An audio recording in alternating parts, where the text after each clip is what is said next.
Hi, I'm Bob Orr, and this is Washington Unplugged. In a major reversal of defense policy, President Obama today announced he's abandoning Bush administration plans to build a long-range missile defense shield in Poland and the Czech Republic, a policy very unpopular in Russia. Instead, the president now says he wants to deploy a more portable system of land and sea-based interceptors as a defense against short-range missiles from Iran. Here's part of what the president said a short time ago. This new approach will provide capabilities sooner, build on proven systems, and offer greater defenses against the threat of missile attack than the 2007 European Missile Defense Program. This new ballistic missile defense program will best address the threat posed by Iran's ongoing ballistic missile defense program. So that's what the president said this morning. But what's this all about? Well, I'm joined now by CBS News White House correspondent Chip Reid, David Martin. He's our national security correspondent at the Pentagon, and also here at the desk with me, Mackenzie Eaglen from the Heritage Foundation. Chip, starting with you, this seems like a seismic shift in policy. What's behind this? Well, the administration says that it is basically a matter of technology, both in Iran and here. They say that, first of all, Iran is moving more quickly on short and medium range missile technology than they are on long range technology, and also the United States is doing better with its missile defenses on short and medium range. So it makes sense to protect U.S. troops stationed in Europe and in that vicinity, and also U.S. allies there quickly, rather than to have the long-range goal of trying to protect the U.S. homeland from long-range missiles. Now, of course, critics have immediately seized on the idea that what they're doing is basically throwing Poland and the Czech Republic under the bus here. This system was supposed to be built in the original system in the Czech Republic and Poland, and they're doing it to basically improve relations with Russia. The White House absolutely denies that. They say the decision had nothing to do with Russia. It was simply a decision that in the short term they could better protect U.S. allies and U.S. troops deployed overseas with this new system.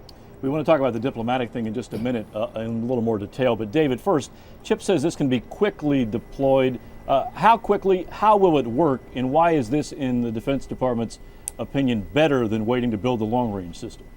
Well, Bob, the buried lead here is that there's this new intelligence estimate which says Iran is progressing much more quickly than previously thought on developing its short and medium range missiles.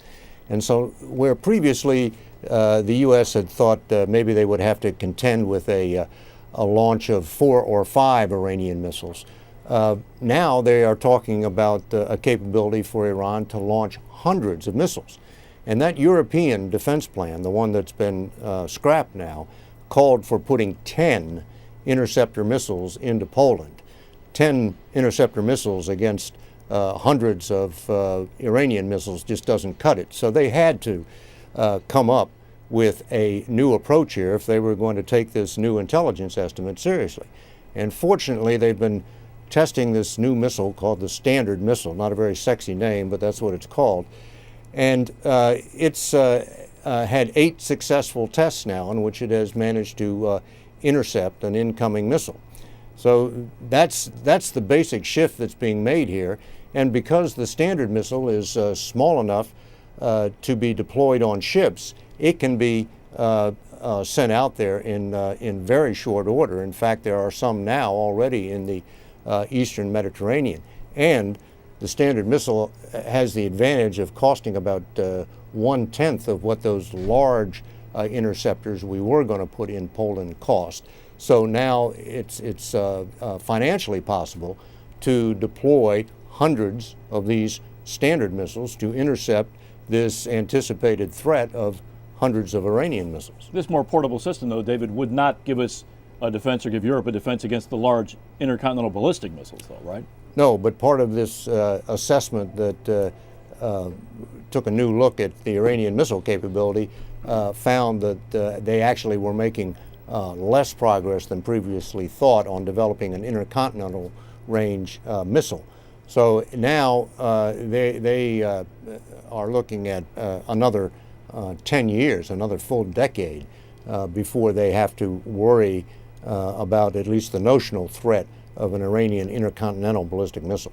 Let's talk about the diplomatic fallout of this now. Mackenzie Eaglen from Heritage Foundation is with us. the Czech Republic and Poland really kind of put themselves on the line here. It looks like the United States has caved to Russia. Is there any reason why it shouldn't be viewed that way? All indicators and reality says that it should. The United States has already entered into negotiations for the follow-on to the START treaty. We're in those now with Russia through the beginning of December. Also, combined with that, President Obama will chair the UN Security Council committee meeting here in a couple of weeks. Going into that committee meeting, we're not even going to raise Iran and North Korea, and Russia has said we're not even going to press for additional sanctions. So if you look at it a little cynically, but perhaps realistically, we're trading away missile defense in Europe, which was always a tremendous threat to Russia, and what it may want to do is expand its power, and getting nothing in return because they're not going to press for sanctions, harder ones against Iran. Well, Chip, is there any kind of quid pro quo here? I mean, the question is, what does the United States get back diplomatically for dropping this plan? Well, Robert Gibbs, White House press secretary, said categorically, absolutely not. There is no quid pro quo. But at the same time, the White House does allow that this certainly could help improve relations with Russia at a very important time, and certainly could help improve relations with Russia vis-a-vis Iran. It would be good, they concede, and heartily concede, that to have Russia working with the United States and trying to keep Iran from moving ahead on its nuclear capabilities. Well, it's pretty clear the defense folks are on board, because this is what Defense Secretary Gates a short time ago said about the shift in policy and the value of this more nimble missile defense. These capabilities offer a variety of options to detect, track, and shoot down enemy missiles. This allows us to deploy a distributed sensor network rather than a single fixed site like the kind slated for the Czech Republic, enabling greater survivability and adaptability. David, I have to ask you, as I understand the plan, and it's still, I guess, kind of unfolding, eventually we could still get some of these large land-based systems. Is that right? Well, we already have these large land-based systems in Alaska and California. But eventually, this standard missile we've been talking about, over the years, they're going to keep upgrading it, and eventually that will have some capability to intercept an intercontinental ballistic missile, at least in its early stages of flight. The idea here on defending against missiles is always to have layers of defense. So if you miss on your first shot, you get another try later in the missile's trajectory. And that part of the theory is still working. You want multiple sensors so that you can detect a launch and the trajectory of the missile in different ways, so that if one sensor goes down, you don't suddenly go blind. And you want multiple ways of intercepting that missile, so if one of your interceptor fails, you at least get another shot at it. All right, and Mackenzie, so what do you think happens from here? I mean, this is a pretty big shift. Not a lot of people had a heads up. The people in Poland and the Czech Republic only learned about it a few hours ago. What happens now? There is certainly going to be some diplomatic fallout, particularly in our bilateral relations with the Poland and the Czech Republic, not necessarily within NATO per se, but right now we're asking so much of the Poles and the Czechs in Afghanistan. Poland just sent more troops to help with the elections. The Czech Republic is running a PRT and helping advise their Air Corps. We could see some diminished presence in Afghanistan as a result of this, and there's going to be major blowback from Congress.